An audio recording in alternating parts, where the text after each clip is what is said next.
read verbatim the letter that my brother-in-law sent to just my husband after he got mad that I went on TikTok and basically said, bro, you don't get to tell us what to do. And if you have no idea what I'm talking about, just keep following the comments all the way back to the beginning. And now I will say I am doing this because somebody in the comments, and I can't find that comment now, so maybe they deleted it, said that, well, the brother's making some decent points, but I'm going to pick apart why it's bullshit. I already read the first paragraph in the previous video, so I'm not going to read that again. But it's basically the brother saying, how dare you talk to mom and dad behind our back? How dare you talk about us on TikTok? You're the only ones with animosity, and when I have failings, I correct those shortcomings, but everything about you is wrong. Great start. If we want to talk about the washer and dryer, how about we talk about the table and chairs, or the receiver and the TV? The fact that you have seen fit to give the receiver to me now has no bearing on the fact that we bought it together and that you had possession of it as part of the division of our shared possessions, or most of the bookshelves.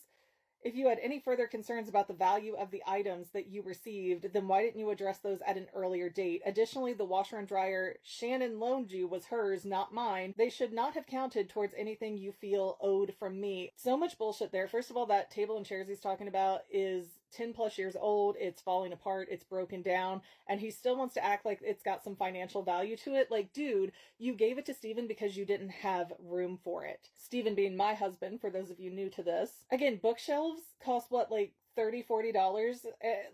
And the fact that Shannon never said, hey, I'm giving you this washer and dryer on loan means, guess what? It was not a loan. Steven paid for 75% of the washer and dryer that David took, and Shannon gave Steven her old washer and dryer because when Shannon and David moved in together, she had nothing else to do with them. It was never discussed as a loan. It was never said, hey, I want this back if you move. Nothing like that until they thought, oh, we can use this to dance on a financial point. Nope, bullshit.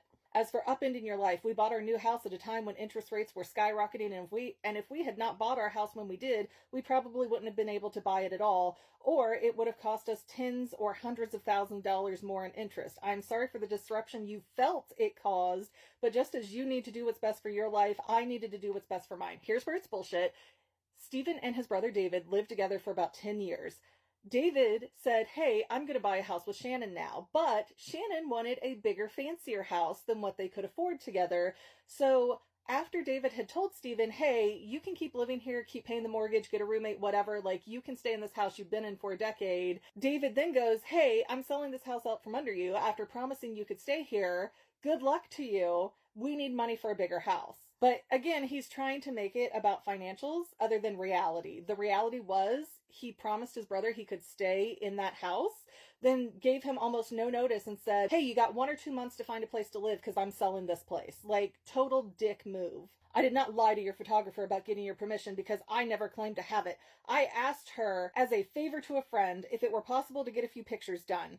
Lies, lies. The photographer and her co-shooter have both said differently very consistently, and he also said differently before now. However, I also told her that if it was too much trouble, we could get someone else to take some for us. Aunt Lori had offered to do so, in fact. Your photographer said it would be no problem. Okay, if you had other people, especially family members, friends, whatever, why didn't you use them, David? Why didn't you use them? Why were you bothering my photographer at all while she is working? She's not your friend.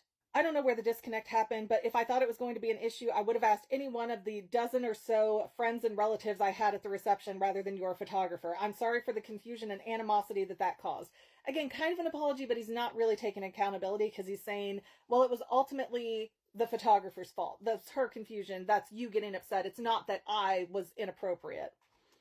As for the fact that we didn't join your photographs in the garden, Shannon has detailed what has happened with Will and Alari, but I can expand on it a little bit. I was told that you were getting pictures, but no one said anything about joining you. Not true. We had over a dozen announcements. I got a picture with Jordan at the photo booth, who is a mutual friend of theirs. We fixed the paper outage with the printer, and that was when Alari and Will had their argument. Shannon and I both went back and forth between Will and Alari, who are like 22 and 24-year-old adults. These are David's children.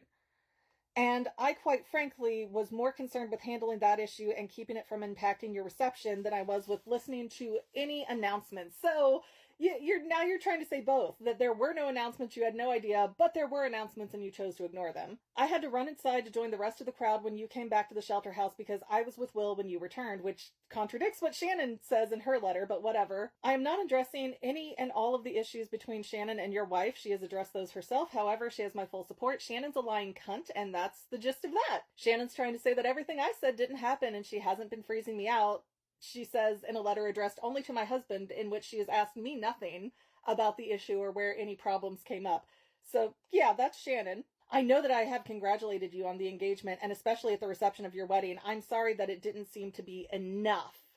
See, almost an apology, but it didn't seem to be enough. He never fucking said congratulations, and that's not me saying it, that's my husband saying it, because I pointed it out, like, right after we got engaged, like, hey, how come he's over there saying you shouldn't be at trivia nights, you should be doing game nights with him instead? Like, why is he texting you that? Because that comes off very much like you shouldn't have proposed. For Thanksgiving, you assume things without bothering to reach out. I'm sorry that we didn't specifically reach out to you. There are 2 households that go to them for Thanksgiving.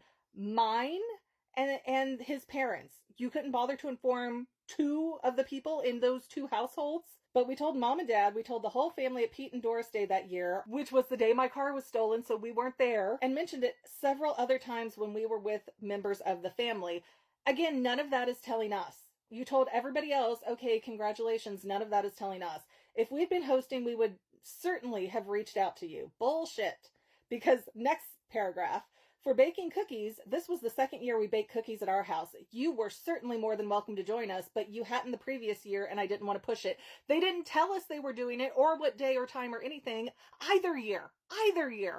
That was the point. They're excluding us. For Christmas, just like you, we had other family to consider. The time we gave you was one of the only times we had available. But if an alternative had been suggested, we would have tried to make it work. Bullshit. His text was basically, this is when we're doing Christmas, either come or don't. There was no, hey, does this work for you? And I know he can do it like a big boy because he did it in 2022 when they were asking about my schedule and my custody. Didn't do it in 2023. For suggesting game nights instead of trivia night at the bar, I don't drink anymore and don't like going to the bars. We went to trivia night one time and I was very uncomfortable with it. Additionally, trivia night was on a Thursday, which was a night I taught on. We suggested you coming to a game night as an alternative on a night that I didn't teach. I'm sorry that it came across as some kind of insult or ultimatum. He's totally missing the point and dodging it. The point was not, we invited you to trivia and you said no. The point was, you said you shouldn't be planning trivia nights. You should be planning game nights with us instead, right after my husband proposed to me at trivia. So he was saying you shouldn't be marrying her. Fucking narcissistic bullshit. I'm not going to pick apart every single thing you said, but I addressed most of the specific instances you brought up because they seem to have stuck in your mind. Beyond that, again, if we don't know there's a problem, we can't address it. We both had no idea that any of this was there, and quite frankly, you let this build up to a point that there is now a lot of animosity on your side. As well, some of the things that have been said are not easily put aside in the last paragraph I read before. I only have a few seconds to finish. See, I will let you back in the family if you resubmit, but it's all your fault.